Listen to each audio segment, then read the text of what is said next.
Hi, Colleen. We are so excited to have you here with us today. We met you in person at 29029 Mount Treblanc. And I feel like we kind of knew you before that, though, just from all the calls ahead of time.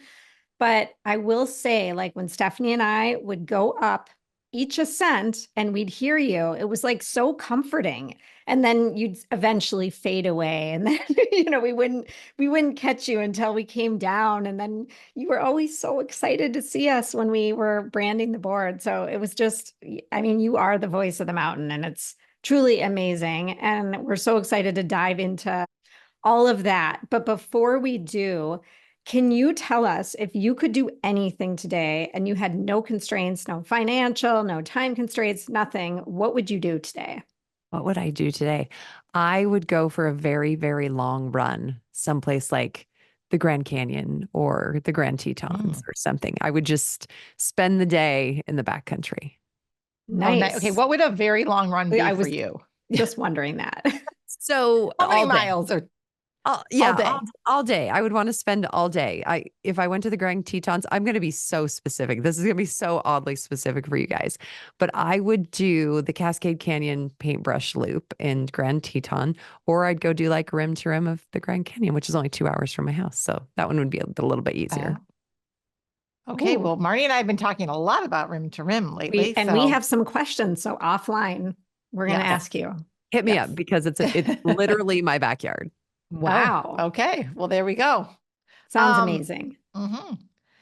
So, Colleen, we'd love for you to share with our listeners just some insight into those pivotal moments that brought you to where you are today. How did you end up being the voice of the mountain for 29029 Everesting and all the other things that you do? Well, buckle up. I mean, I feel like it's a long journey because as I sit here now, a 46-year-old, middle-aged woman, I guess, which is really hard to wrap my head around. But this was not where I ever thought my life would be. When I started out professionally, I wanted to be a paralegal, and I was a paralegal in Washington, D.C., and I worked at a big law firm and really, really enjoyed that. I've always been a fitness instructor and always been an athlete. And so that was something that was so important in my life. So I was always teaching classes. I taught spinning, I coached, and I was a marathon runner, a triathlete, a long distance cyclist. I got into Ironman. So I had this background in fitness and that kind of thing, but I was professionally a paralegal. I did victim services for a prosecutor's office and I loved my job. I loved what I did. I'm a very type A personality, so I love paperwork and charts and organizational things. So doing something like I do now was never on my radar. And as I had my kids, we have two children. I have an 18-year-old daughter and a 16-year-old son. And when I had my kids, I was able to transition and not go back to work. And so I just kind of threw myself into more of the fitness world, and I was doing more coaching, and I was the director for a local fitness facility and doing that kind of stuff because I had daycare and I could bring the kids with me and it was a fun experience.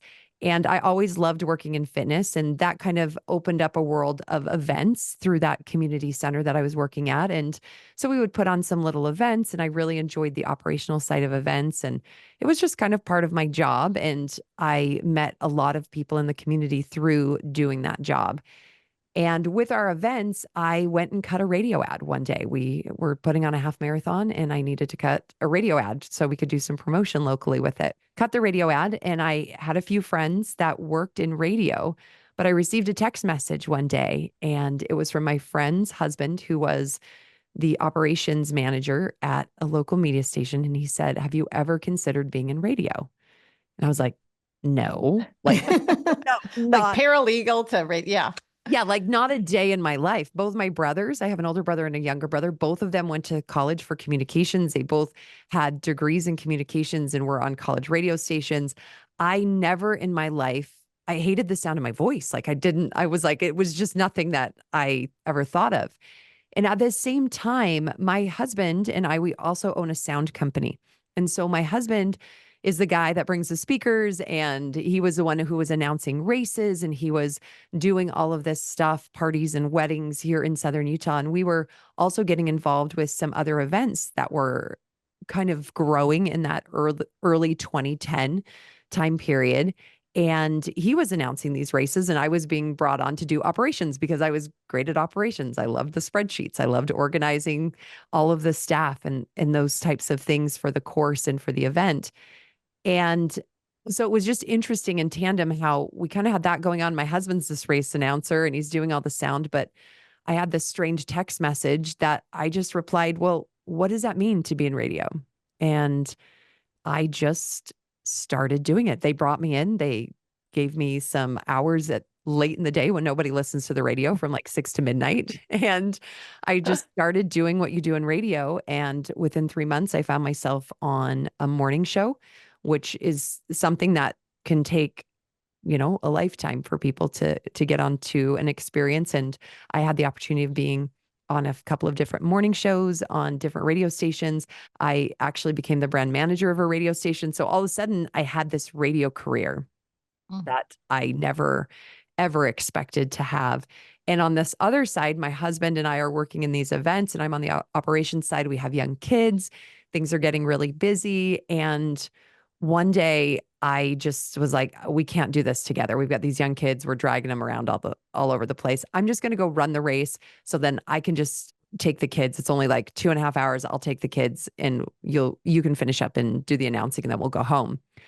And he had I finished the race. He had to go and do an award ceremony. He said, will you just take the microphone and just call in some of these people at the end as they're coming across? I was like, sure, that's fine. And I'd worked for this company for years, so I knew the community and knew what was going on. And I just took the microphone and just started announcing. And that's the day my husband, he always jokes, he's like, it's the day I lost my job, because we're like, wait a minute, who's on the microphone? Who's doing that? They're like, well, it's Colleen. And by the next season, I was actually doing all of those events for that company, which went all over the nation. They were attached to the national parks, and it was awesome. And I absolutely adored what I was doing. So I worked in radio, I was doing race announcing, and it just kind of kept growing from there. I had friends who I worked with in the events who got asked to do 29 to go and work the first Snow Basin event in 2018 for 29. And I was sitting at home on Instagram, probably Facebook back then, and looking at all the pictures. And I'm like, what is this event? Like, it looks so interesting. They have these tents at Snow Basin, and they're like, it's super bougie and it's like really, really nice. Well, do they have an announcer? And they're like, no, they wouldn't need an announcer. I mean, it's really small group of people. Back then it was only about 150 to 200 people per event. And I was like, okay, well, will you give me an email address? And I'm just going to reach out. Just, why not? So I reached out to Garth Wilson, who is the director of our operations at 29029 now. And I just said, hi, I know the people that are working with you. I've worked with them as an announcer for a long time. Would you be interested in, seeing what I could do at your event? I think I could really do some great things for you. I heard nothing. Like, it was like crickets, weeks and weeks and weeks.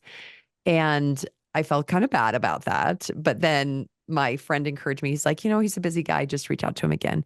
And I sent him another email probably 8 weeks later, and he responded immediately.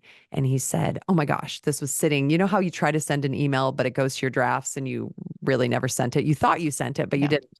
And that was kind of the situation. And he said, no, we'd like to talk to you about this. And that was where they invited me to 29029 Snow Basin 2019. And I guess I became the voice of the mountain from that point on, because I fell absolutely in love with the 29029 community.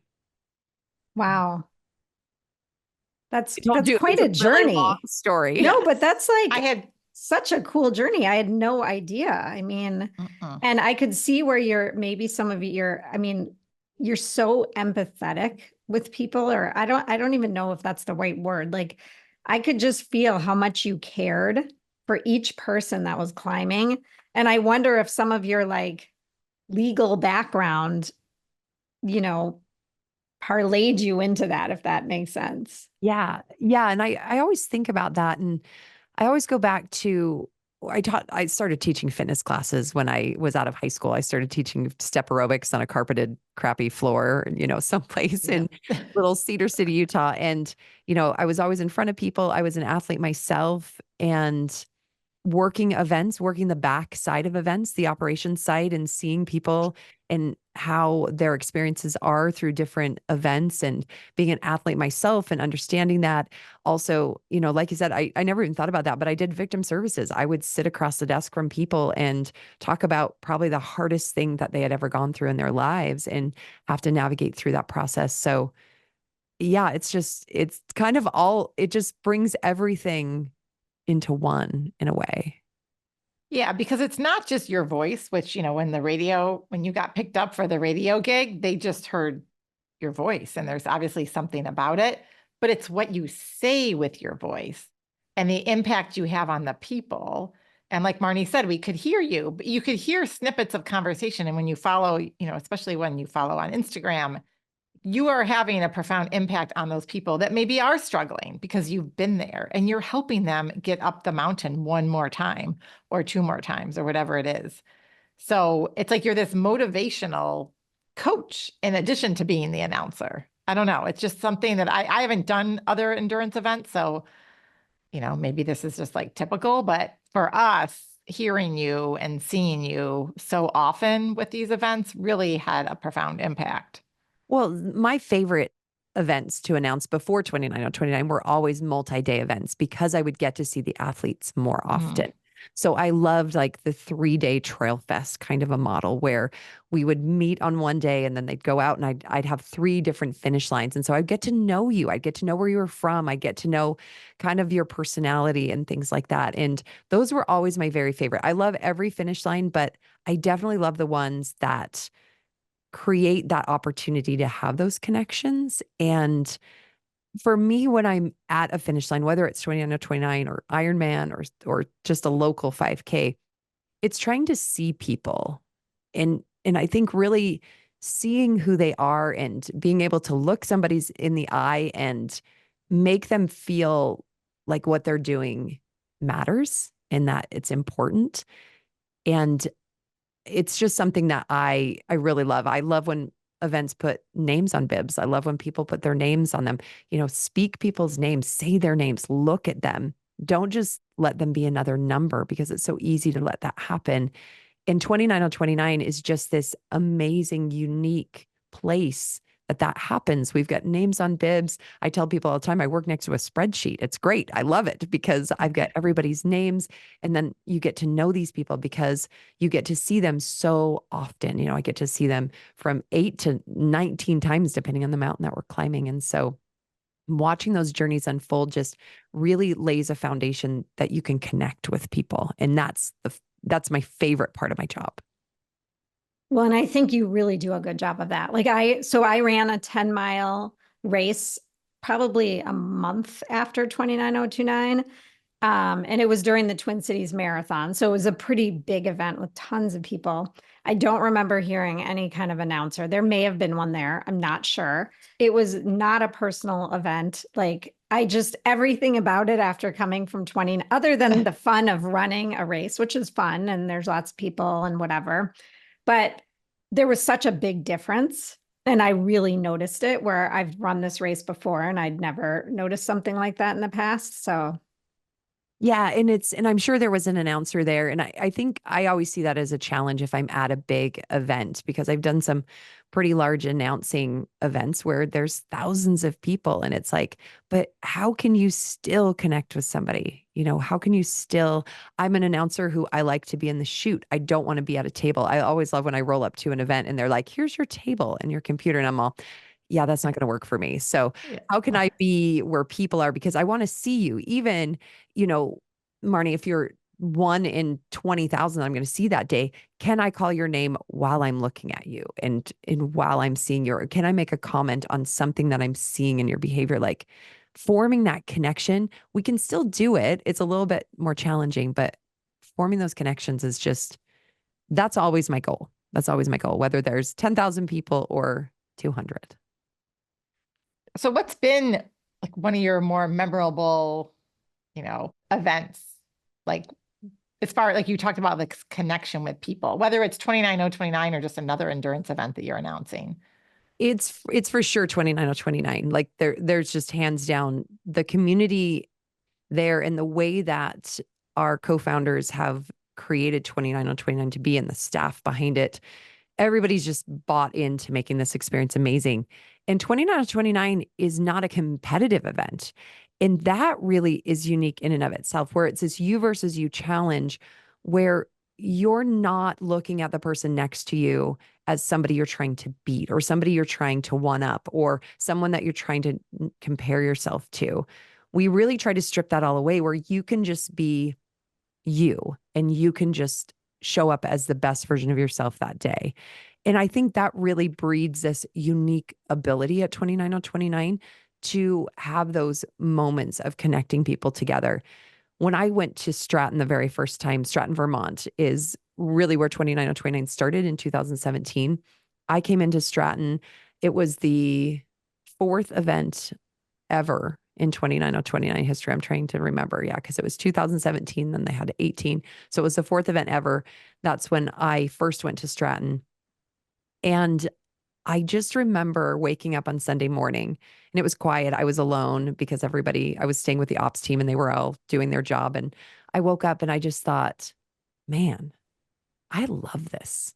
Like, I love this. I don't know if you've ever done something where you're like, this is what I want to do. Like, this is where I'm supposed to be. I had that kind of confirming feeling in my soul that you belong in this space. So when I look at everything that I do, I love a great Ironman finish line. I love a great marathon finish line, but I really, really love to be at 29029 with a small group of people who I get to know, because as much as you guys have such kind words that I can fill your cup, you guys fill my cup to just overflowing. And I benefit so much from it. Sometimes I feel like I'm almost being a little selfish, because I just go home like, oh man, it was like a little love fest. Just love it. So how do you keep your energy so high for all of those hours? Like, it's a lot of hours, right? Well, that's one question I have. I'm also curious if you've ever actually participated in 29029 as a climber. Yeah. And so I haven't ever done 29029. I've done Ironmans, I've done mile ultras, and I've done a lot of long distance endurance events, but I've never done 29029 because I wouldn't be the voice of the mountain then. Like, I would have to, I would have to do the event, and I wouldn't be there with you. So my husband actually has climbed 29029 at Stratton. He did it last year and finished with a red hat. I always go and hike the mountains. That's really important to me. Like, the days that before I start working is to go and hike the mountain. I want to know what the mountain looks like. I want to know what the top of Mount Tremblant looks like, and what it's going to feel like, or what the rocks look like, or the different kind of snowmaking machines you're going to walk by, and you're going to see the numbers, and you're going to get them in your head, and you're going to have to count them down, and where the aid station is going to be, where the puddles are, where the holes are. It's really important to me, because I want to know what you're experiencing, because it just helps me to connect your experience that much better with you. And so I always go out and hike, but I will never get a red hat as far as I'm concerned. And that's totally fine for me.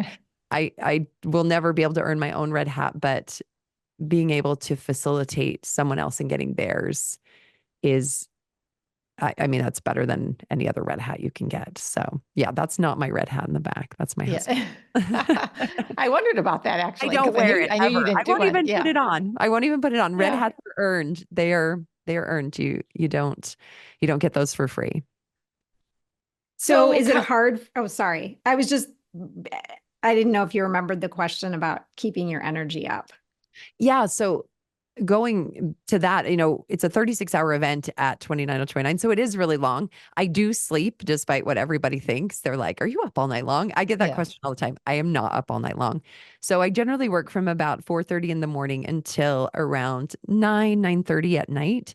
And then I'll go to sleep for a little while, and then I'll come back on the mountain about sometime between 6 and 7. It depends on the event and kind of how things are flowing, and then work again until we're off the mountain at 6 p.m. That's when the climbing stops. And then we go and do an awards ceremony. And hopefully I get tucked into bed around 11 o'clock on Saturday night. So it is a long day. Goes by so quickly. And I feel like I'm just in the vortex of time where I don't even notice time going by. It's funny at Stratton, and Mount Tremblant was like this as well. They have clock towers, so you can see the time all the time from the base where we're standing. And I'm not Oh. used to that. Usually I just look up and I'm like, oh my gosh, how did it get to be 3:30? Yeah. But there's so much activity at 29029 because you guys are just constantly coming off the gondola and coming back that all of a sudden the day is just gone. And you guys have done 5, 6, 7, 10 laps and it just keeps going. And really, energy wise, I feel like with my position, my job is to match your energy. Some people they come off the gondola or through the finish line. This can work for any finish line, including 29. They come through and different people have different energies. And somebody could come through and they're just dancing and they're in a tutu and they're so excited and they've got, That was us. yeah, and they've got 3 people behind them doing cowbells and their spectators are happy to be there. And so I try to meet them with that energy where they're at because other people will get off the gondola. There was just a woman at Stratton and she got off the gondola on the very first lap. She's older. She's probably in her 60s. And she came down the stairs and she was completely defeated. Like, Hmm. and I can tell when people, they don't, because I have a microphone, I have a big voice, and that can be really off-putting for people as well. And I try to be very cognizant of that where I couldn't meet her with like, hey, how you doing? This is great. Because she wasn't there. Like I could tell that this was not what she thought it was going to be. And that's when I'll kind of tuck the microphone behind me and I'll just go and be like, hey, talk to me. Like, what's going on? What's happening? And we can have this little conversation and kind of get it figured out and where their mindset is and work through that in those moments and try to get them reset so that they can reframe and accomplish what they need to accomplish. So it's just meeting people with their energy. And you guys bring so much great energy that I feel like I don't drink. Everyone's like, how much caffeine do you drink? I don't drink coffee and I try not to do any caffeine. I might do a Coke or something on Saturday, but I try to just be present there. And again, it's just being around great people. How can you not have the energy when people are so excited to be there? Yes. And we felt that on the mountain. It was this community of like-minded people, but just like everyone was so supportive. It's this collaborative environment, which is what Mark talked about, and not competitive. And so I could see where you're feeding off of the energy of all the participants. So, maybe it would be helpful for people like just to share a story. Like what has just been a super inspiring story from an athlete at one of these events? Maybe it's 29029, that really just, impacted you. There's so many, so many, because I will find myself just crying with people because everybody brings a story. And I think that's really where you start is recognizing that every single person has a story behind how they got to you at that point, whether they're bringing grief with them, whether they're bringing some huge challenge in their life, whether they're overcoming something, whether they're celebrating something. Everybody's bringing something, and just acknowledging the fact that someone has a story and in just meeting that story wherever it is and however it's unfolding. And I think the biggest impactful stories on me are the people who just won't quit. Because as an athlete and a type A personality that I am, I have a hard time signing up for something not knowing the outcome. What I mean by that is that if I want to know that I can meet the goal that I have set, like I don't want to sign up for something where I'm like, oh, I don't know if I'm going to make it. That scares me a lot. It's like I want to have control over that. What 29029 has taught me and what so many people on the mountain have taught me is that if you get rid of the outcome and you just stay in the journey, you're going to get so much farther than you ever thought you possibly could. And I've never been good at that myself. So it's those people who are coming towards me on a Saturday night at 29029 in a white bib, meaning they're not going to get a red hat.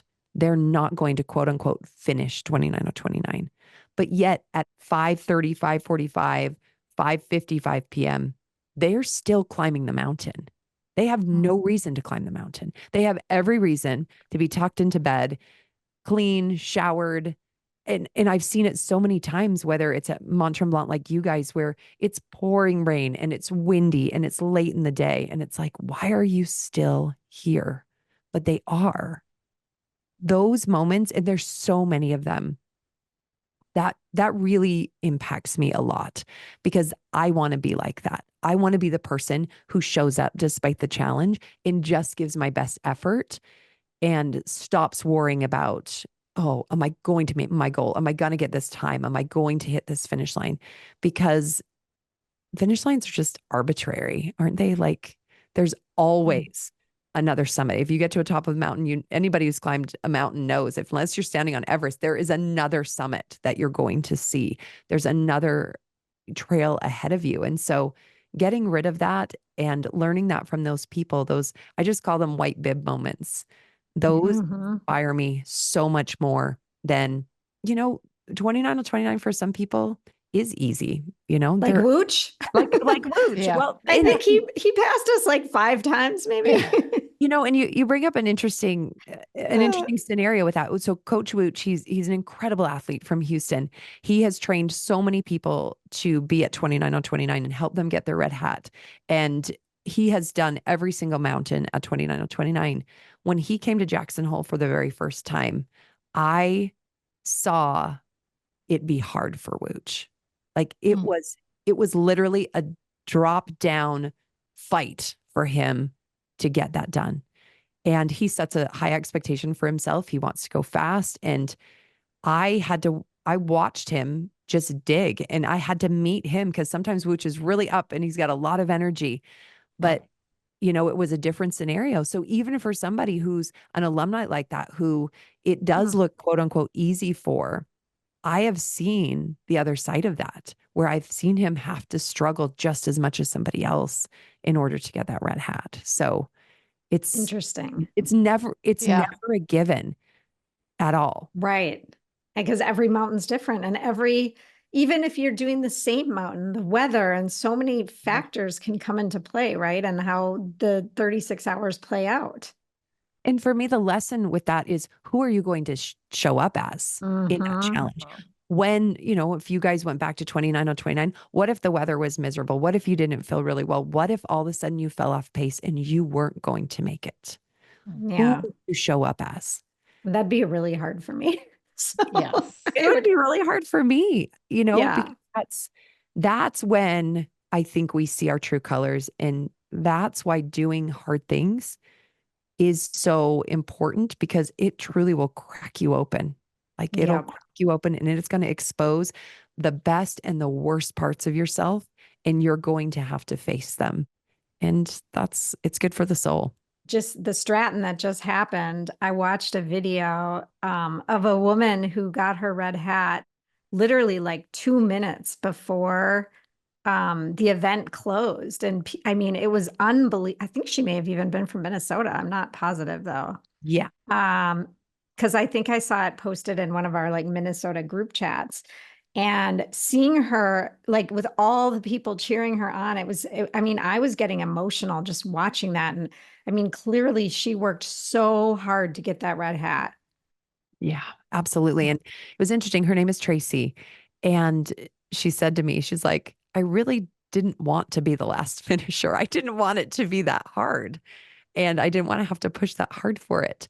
But she did. She had to stay in that game. And, to be at that point, to know that you have to step up or you're not going to get this. Like that. It was amazing to watch. And her grandson, I have a really unique perspective, because you guys are on the mountain climbing and you kind of know what's going on and your pace and everything. But I'm with your spectators, and I'm with the people who are waiting for you and watching. Tracy had a grandson. His name is Carter. And I think Carter, he has to be maybe 11, 10 to 12, something like that. He just watched his grandma this whole entire time. And he watched her lap after lap. I watched him he was 2-fisting. He had a cup of Coca-Cola and he had a cup of ginger ale, and he's running down this summit to bring it to her so that she has it. And to watch him watch her step into this really, really difficult scenario and also have our community there cheering her on and rallying her to this top, saying, we're going to be here. And whether she made the cutoff or not, we were still going to be there. Nobody was going to just turn around and go home. We were going to be there because it wasn't going to be, for me, if she made it by 6 p.m., that's awesome. She's going to get that red hat. But if she just kept going and was able to show Carter that you just keep going despite where you're at, that's pretty incredible. It is. And you said community. Speaking of community, how do you think, and in particular, the 29029 community really helps people on their journey when they get to a hard spot and they're struggling, and just achieve these really difficult goals? Yeah, community is everything, is what I'm learning. Yesterday, we were kind of celebrating Stratton and talking about community. And I got to thinking how my faith in humanity is always just invigorated after 29029. And how can we bring that into our normal lives? Because we strip off all the labels, we take out all the competition, and we just ask you to do one thing. Just climb the mountain. 36 hours, just climb the mountain. And so it doesn't matter where you came from or what your story is, which it's interesting because it does really matter, but yet it doesn't matter either. We don't care who you are.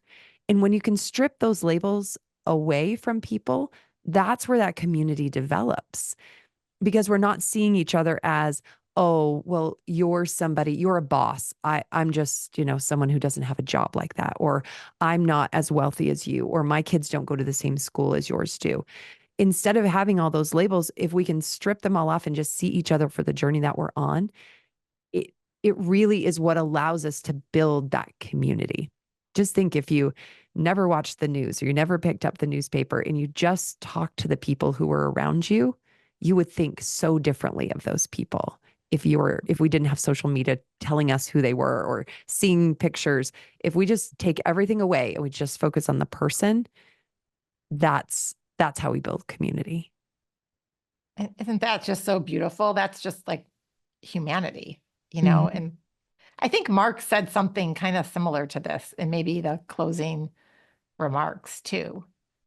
And I know Marty and I even talked about this and we've shared this, like, how can we bring back learnings from our experience on the mountain back into everyday life? Just being kind to people when you're walking on the street, no different than you were when you stopped and asked if the person needed anything on the mountain. Why don't we do that more in real life? And I love that you're saying that, Stephanie, because I even go to on the mountain at 29029 or other events. We have the names. You have the names on the bibs. You probably called people's names all the time. You came up behind them, you saw their name and you're like, Bob, you're doing great. Justin, good to see you. Mary, how you feeling? You spoke to them as a person. When you go to the grocery store, you have a name tag that's on somebody who's helping you out. Do you say, hey, Jan, thanks so much. I hope you have a good day. Like, are we speaking the same way to the people around us that we do on the mountain? And I know I've tried to do that in my life, where if I can see someone's name, I will speak someone's name, because when we hear our names, it means so much. All of a sudden we change because there's an instant connection if we just speak somebody's name. So as simple as that, just start saying people's names and recognizing them. I will say, I think the 29029 community is so special. And I was not expecting that going into this experience. I was very much about, getting the job done, climbing the mountain, trying to enjoy the process. But I was very focused on, how am I going to get my red hat?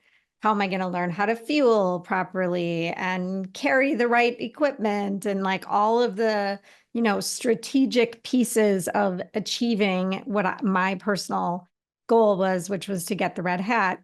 And She's also a type A personality, Colleen, if you didn't know that. I got just that. had to say that. I mean, I had a spreadsheet, right? Like I was very tactical about it, but I really didn't appreciate the community component to it probably until the last 6 weeks before when I found out randomly that there were all these like side chats happening and different people doing step ups together and all this stuff. And I like reached out to a few people because I was super nervous, just really nervous about the whole thing. And I kind of wanted to talk it through with someone that had done it before. And anyway, and then when we got there, I mean, we saw you, Stephanie and I were out to breakfast and there was a whole table of you guys. What? I think we heard her voice. Oh We yeah, heard her and talking, right. and we're like, And we're like, oh my God, it's all the famous people over there. And we Yeah, were like yeah. in awe, but you guys made us feel so welcome. And it was just the whole weekend or week or Mhm. whatever the days. I don't even know what the days were. It was amazing. Like the whole package was just truly unbelievable and really hard to describe to people that aren't there. Yeah, I tell people all the time, I'm like, you have to feel the mountain. Yeah. It's a Yeah. feeling more than it is anything else. And I'm glad, Marnie, that you actually felt that community and you engage in that community while you were there, because I also have talked to people who didn't, and they leave the mountain with a red hat and a whole bunch of regret because they realized they Mm. were so hyper focused on themselves and getting to the red hat, they didn't engage, they didn't talk to as many people, they didn't meet new people, they didn't slow down long enough to Mm. really engage in that. And I've had conversations, and it's so interesting to have those conversations because it's so easy. I'm the same way. You get caught up in your own journey, Mhm. and sometimes that does us a disservice, not just because we don't get to experience amazing community, but there's support waiting for us right there. Like, how many times in life is there support just standing right there? But if we don't tap into that support, we're just letting it go by the wayside. So I'm glad Mhm. that you were able to tap in before you got there, because there are people who say, I am coming back and I am going to slow down. I'm not finishing overnight. I'm going to finish in the daylight because there's nothing to serve me to do that. I need to spend more time on the mountain and more time with people. Well, Well, I it's was like you not have, fast. yeah. Just to clarify, I was not fast. No, but Well, you have we got to take 36 breaks. hours to be on the Yeah. mountain. That's actually reframing. I'm just like thinking out loud. Yeah. Let's take the 36 hours that you've been given. And I like that it's not timed. And I like that it's not. I've had people recently being like, how long did it take you to finish? And, well, it doesn't really matter. But you have 36 hours to experience the 29029 community, to like learn and grow personally, meet people. But yeah, if you finish in 15 hours, you're like, you've missed out actually, Yeah. on all these hours that you could have connected with people. Well, and it's interesting. We had 2 years ago at Sun Valley, there was a young man. His name was Riker. He was 18 years old and he was super fast. He was one of our very first finishers. Super fast. This kid was incredible. And I have to say, I'm here for it. If you want to go fast, if you want to do that, we've had people who they have goals, and I'm here for it. I'm going to pit crew you and make sure that you get to your goal. But what I loved about Riker was he finished, he showered, and immediately he went back up to the summit. He stood there for probably 20 hours and rang a cowbell, gave high fives. Aw. And it was the most humbling thing to, number one, see an 18-year-old young man willing to do that. His parents weren't telling him to do that or anything like that. So shout out to Riker's parents. They were amazing. But he still met his goals and still his performance goals and how he wanted to show up, but he didn't waste the 36 hours. He Mm. engaged back in the community, and he was like the hero of the mountain. People knew who he was. He was there the whole time with his red hat on, cheering everybody on. So there's multiple ways of doing it without letting your own personal goals go. But just don't step out of it entirely. Like you are, it's a gift. You're given the gift of that time. So Mm. use it. That's amazing. I haven't, one of my kids is 18 and I can't really imagine her doing any of the above. So No, I know. like, yeah. Believe me, I have an 18-year-old daughter as well. I'm with you. So, Stephanie and I are both feeling, I mean, we were definitely depressed. Depressed isn't the right word, because It's the like blues. on a like high, but feeling sad that it was over, and so used to the calls and the training and just everything. I know you guys hear this over and over again from people, but like, so the new calendar's out, and I have, someone going off to college next fall. I have no idea where our life will bring us. It's really 25 is not my year to do this, because too many balls are up in the air in my personal life. But I want to be involved. Like, I can't just not be part of this. Obviously, volunteering is probably the way to go. Is there anything else you would suggest for either of us? Like, Well, with the 29 of 29 community, you can always volunteer. We love our alumni volunteers. They bring something really special back to the mountain because you guys have been there. Yeah. When you look at somebody, you know what they're going through. You understand. And even if you're not at the same location that you climbed, I think it's a really great way. And I think it's a way to give back to the experience that you had, because think of how many people helped lift you up that mountain. I mean, we don't do it alone. So I do think volunteering is great, but finding some smaller goals and inviting people that you met to do them with you. I always love to see the 29 of 29 community getting together and saying, hey, we're going to hike rim to rim. There's a whole bunch of people who are like, let's Mhm. rim to rim. And so they find like 3 or 4 other people and they go and do it. Or just I've seen people, they do a girls' weekend and they go to a new place and they just hike for a couple of days together. There's no finish lines, there's no registration of an event, but just being together and still utilizing those connections and utilizing the opportunity to try something physically and do something new. I don't think you ever have to let go of that. We all get so busy, but there's a way to just take it back and be like, hey, let's go. We're going to do a 10K in this city. Who wants to come and do it with us? I know I get involved with the Kyle Peace Foundation. Our head coach, Brent Peace at 29 on 29, he has a foundation that promotes inclusion in endurance sport. And his brother is a spastic paraplegic, and he pushes and pulls and helps him to complete finish lines, and getting involved in something like that, like doing sport for someone else, pushing someone in a wheelchair and being able to do that. And it's a 5K or a 10K. So it may not be climbing a mountain, 29 feet, but getting involved in something else and bringing community with you as you do it. I think we can always find those opportunities. I love these ideas because I hadn't quite thought about it. It's like, oh, if it's not something big, like another big endurance event, then I can't do it. But just even getting the alumni together, and we love the idea of like getting involved in the foundation. And we're actually going to be interviewing both of them Oh, soon. good. So we'll get to That'd be drop great. that episode a little bit after we probably drop yours. Yeah. Well, I guess you guys better come and do the half marathon with us in March then. Come to Atlanta and Oh, come do the half marathon. what is that? Yeah. yeah. It's the Tell public us half more. marathon. It's the largest event that the Kyle Peace Foundation does. And they pair you up with in-chair athletes and teammates who are pushed to the finish. We're usually in groups of 2 to 4, and you get to share with somebody else pushing this athlete. And Oh, we have a huge 29 of 29 alumni community who comes out and does that as well, because of course, Coach Brent is our favorite and we absolutely love yes. and we adore the foundation and what they're doing with that foundation. So, opportunities like that, a half marathon, sure, you can train up for a half marathon and do it the first Sunday of March and do it for a good cause and be with the community that you love. So come and do it. I'll be Well, there. there you go. That sounds amazing, actually. Yeah. know. So are you running the whole half marathon yourself with someone with a wheelchair, or someone helping you? That's what Yeah, so you're usually put in teams because we have so many teammates. So we have our in-chair athletes and then they have teammates.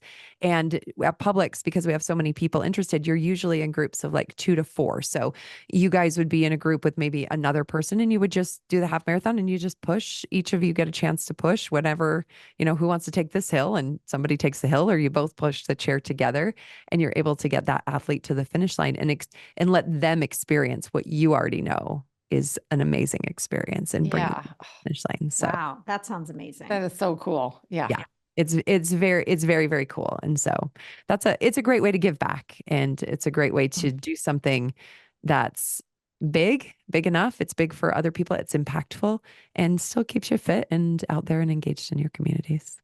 Yeah. And I think just like one more big shout out. Obviously, we're huge fans of the community that you guys have built, but when we were on the mountain, seeing so many people, even after just completing one event themselves, whether they got the red hat or not, they were back volunteering, says so much about the community. Like Marnie and I are already like, oh, well, if we can't do the event this year, maybe we can volunteer because that's a smaller commitment. If you hadn't created this amazing community, you wouldn't get so many people volunteering to come back year after year. It blows my mind. At Stratton, we had a wait list for volunteers. Oh, that's good to know, because I thought I didn't realize you had wait lists. Well, and not every location. This was the first time we had to do that. We had so many people who wanted to come. We actually had a wait list, and that was in some events, it's harder to get to some events, and we may need more volunteers at other events because like Whistler there's 4 on mountain aid stations plus a base and a summit. We have a lot of need for volunteers at a place like that because there's a lot of service we need to give at these aid stations. And so it just depends on the event, but you're totally right, Stephanie. Like it's amazing to me. Sometimes I just sit there or I'll host a volunteer meeting and I'm like, thank you guys so much, because these people want to come back, and it speaks so much to the community that they're building, because they're building it. We've kind of given them the platform for it, but they have built this community. They're the ones that are showing up and really engaging in the community. And it's mind blowing sometimes.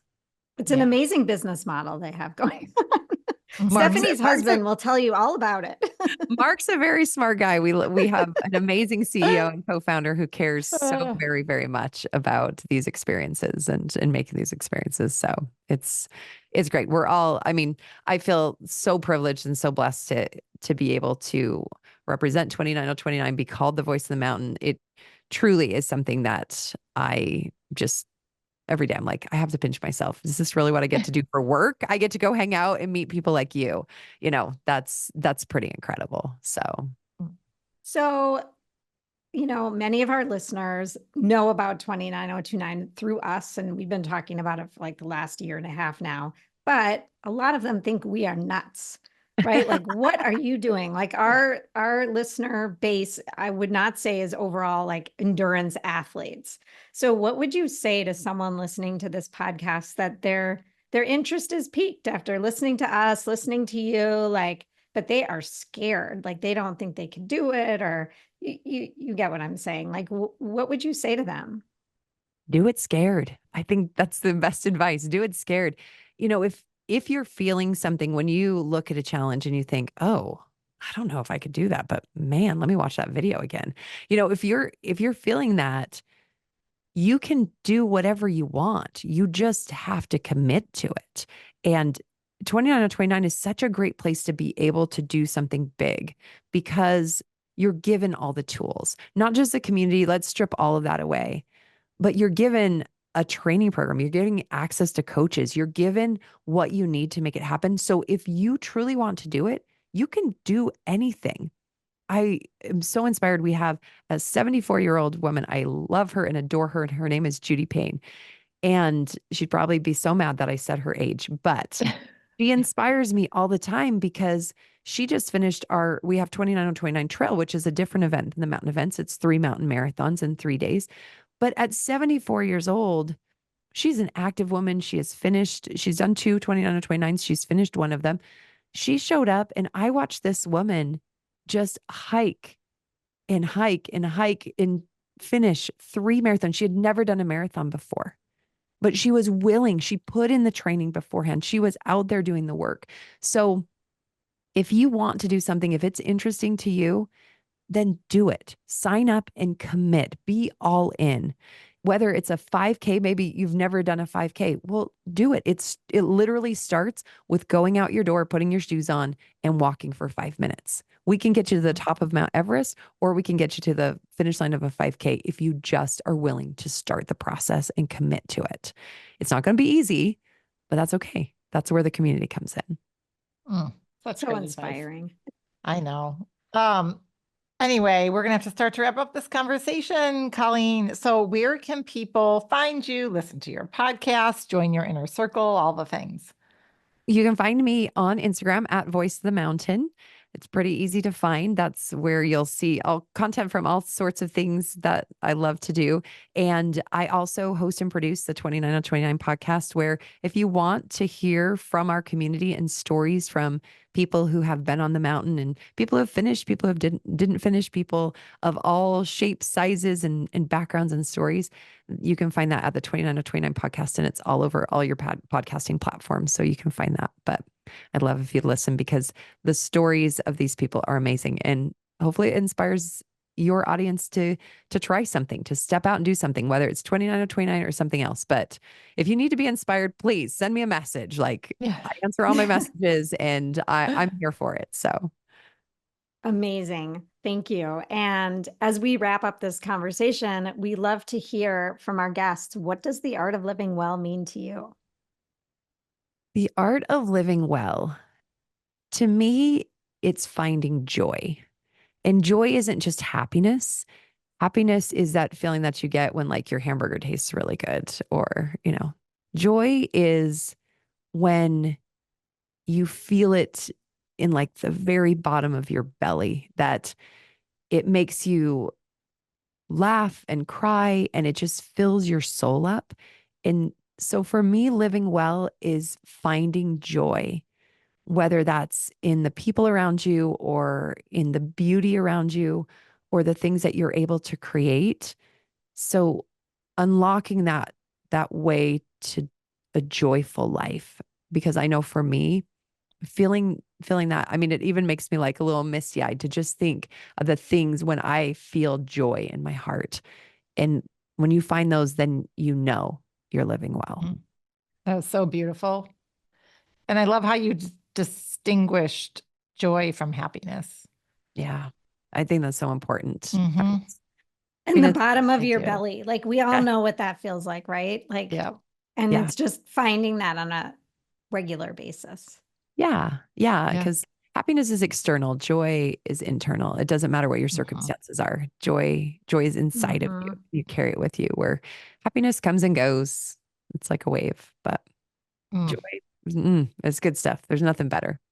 Well, what a beautiful way to end this conversation with such inspiration, Colleen. I know I could talk to you forever. Thank This is you. great. I love it. Yeah. Well, this won't be Yes. the last you'll be seeing of us. Well, Yes. that's because good. I'd We're better not I'm going like anywhere. Yeah. struggling to decide. Like I'm committed to volunteering this year. So I'm Yeah. like, it's going to depend on what's happening with some of my kids for the summer. But I'm like, okay, Jackson Hole Trail. My brother lives in Park City, so I could do Oh, that's perfect. volunteer Yeah. at Trail really easily. Or I'm like, but Aspen looks amazing. Mhm. So I know. it's like, Where do you want to go? Yes. I know. Just, I think we always tell people choose based on what works best for you. Find those it's things. going to be based on dates. I mean, Yeah. that's what it's really Well, going what to I come down did, to. because we took my daughter to college in August, and I have a pretty crazy calendar, as you can imagine.